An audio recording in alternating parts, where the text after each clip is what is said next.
apparently vision is the world we would like to create, and mission is how we're going to create it. We have had a go at saying what our vision is. And you might think that it still needs a bit of work, but what are we actually trying? When I say we, I mean all of us here and the other 700 trainers of Sage in Time around the UK. What is it we're trying to do? We're trying to develop the capacity to teach health workers in their hundreds of thousands how to listen to the patients.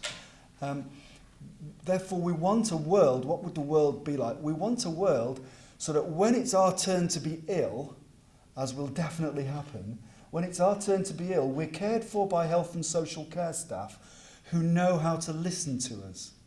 And we can only hope for that if during our shift we put in the work of training absolutely everybody. And so in this trust, we reckon we've trained about 2,500 staff, which is quite a lot of staff, isn't it? But they're about $6,000, and they keep leaving and new ones keep coming. And so I can't imagine stopping teaching Sage in Time. And I can't imagine stopping finding new collaborators like yourself to teach Sage in Time up and down the country. And how will we do that? Well, we need to. We're using Sage in Time as a method of translating and transferring the insight of researchers into the behaviours of ourselves as practitioners. I think that's quite fundamental.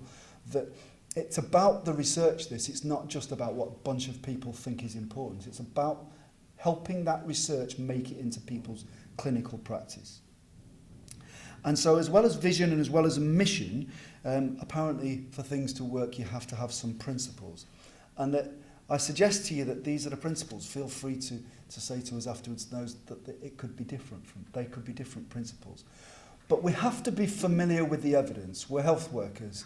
We're expected to know what the evidence is saying. We're expected to generate our own evidence, and we'll talk about that through the day. But it's important whenever I or you feel a bit nervous about Sage in Time and are we still sure it's the right thing to be teaching, that we remember that it was built upon the evidence and that we have an ongoing responsibility to remain conversant and familiar with the evidence. And so there's a session this afternoon where I can tell you how many of my evenings I've spent reading other people's research. I think for it to work, this whole project, we need excellence in administration and management. And that might seem like a strange one to put second, but I don't underestimate for a moment the contribution of the administrative and organisational work that goes on behind the scenes, not just here at UHSM, but everywhere where you work as well. There's no point in training people to be good trainers if when they get there, the room is the wrong size, the people they're teaching turn up at the wrong time, and the PowerPoint presentation isn't there and the packs aren't there. So not only do we need excellence in administration and management here, we need that wherever you are as well. And we see that every single time it goes wrong somewhere else. We find out that it wasn't that we didn't train the trainers properly, it was because it wasn't properly organised at the other end.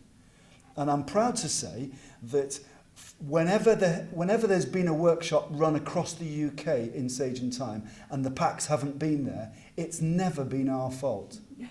Never. It's never been the fault of the printers at UHSM. It's because the packs are in the porter's office and somebody's not told the porter that he needs to take it to the training room.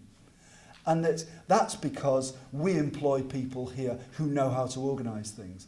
And if ever I get the chance one day to tell the story of Sage in Time, I'll say, well, it was this much inspiration and this much finding people who can be organised and plan carefully and think ahead and make sure that the wheels don't fall off organisationally. So I think that in terms of principles, I put that second. Excellence and consistency in teaching. For every person that's taught, there are a whole pile of patients behind them that benefit from that teaching. So for every person that's taught, there needs to be a fantastic teacher standing in front of them. So we need to make sure that the people that we have teaching Sage in Time are fantastic at it, which is why we have a pass-fail as you'll all know how painful passing and failing people are in terms of our Train the Trainers programme SATFAC. And about 20% of the people who come on our Train the Trainers programme don't get through it. That's because we only want the people who really understand Sage and Time and really know how to train it, teaching it. So well done if you're one of the people that got through.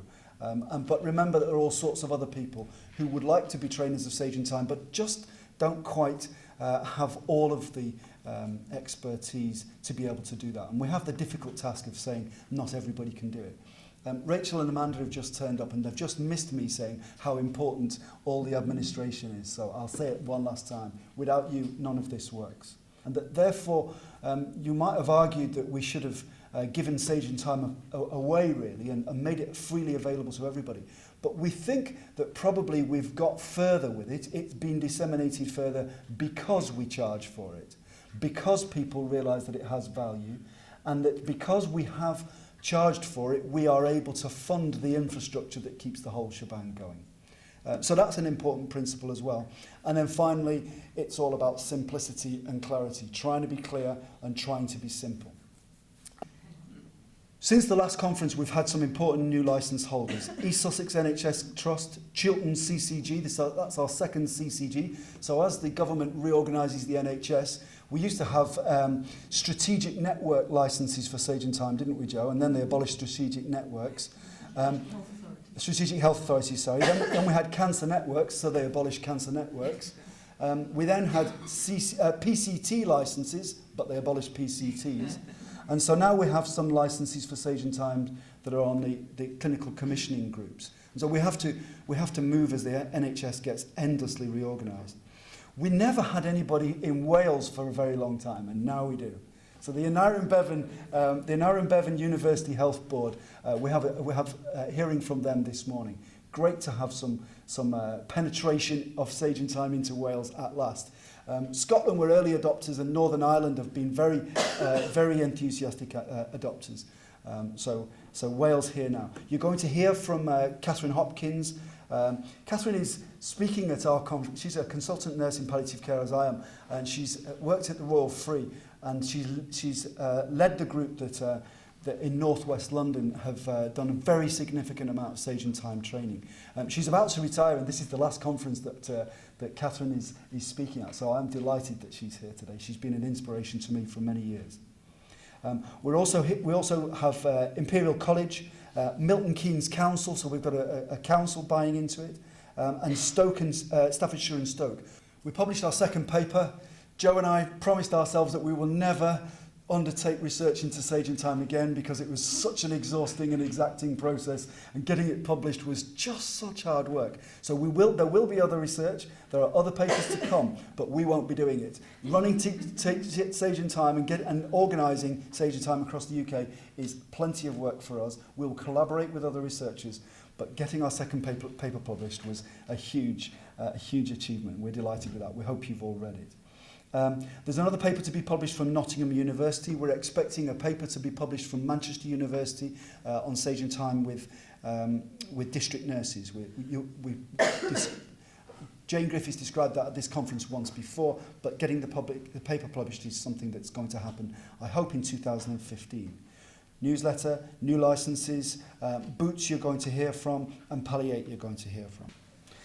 We're trying to get quality control right, and what that means is that we've actually started going out and watching the way people train Sage and Time. Don't worry, we won't do secret shopper. You'll always know when we're going to come. But we have, Elaine and Shona in particular, have been out and found and observed other people training Sage and Time. We've developed the facilitator's guide, which you will, I hope, have all seen, and then we also have a reflect and refresh course as well. And this is a new course that we've developed, which we haven't. I have a slide on reflect. Sage and Time for Advanced Care Planning. Joe and I are going to be talking about that in more detail later. You can see that we developed a second workshop, which is essentially a development of Sage and Time to say how would you use Sage and Time if you were discussing end-of-life care issues. And then the idea is that what we'll do is we will ask people to attend a reflect and refresh course, followed by a Sage and Time ACP workshop, followed by a Sage and Time ACP Train the Trainers. That's a 3-day event, Maybe not for everybody, but if organisations wish to train Sage and Time ACP, we've decided how we're going to do that carefully. So we're going cautiously with that, and we will be charging for that as well, because all of the work that lies behind that has a similar amount of input from us organisationally at this end. So where is Sage and Time ACP being trained? In and around Manchester is the answer. We've trained some people to train ACP in Northern Ireland. And so there's a group of people in Northern Ireland that are training ACP. But generally we're going out to other organisations to train the advanced care planning workshop, rather than doing a lot of train the trainers. That's because we learnt a lot from our first Sage and Time ACP train the trainers. And that made us stop and reflect and decide to go more cautiously with that. So that's actually meant to be an arrow down to Birmingham, though I think it goes to Oswestry, that one. And then Oxford and Nottingham are the other areas as well. So what is Reflect and Refresh? Developed by Elaine and Shona. I'm watching the time. It's a one-day workshop suitable for people who've got a bit rusty with their Sage and Time training. Facilitator. Parsley is another workshop that we've talked about at this conference before, and Simon and Nikki have continued to develop that workshop. We've trained it here within UHSM predominantly, though we've got through quite a lot of workshops now, and we have some evaluation. We're getting more customers. By customers, we mean you people. We hate calling you customers, really, but since we charge you, we probably better had call you customers. We're developing the evidence. We're starting a cautious rollout of ACP train the trainers.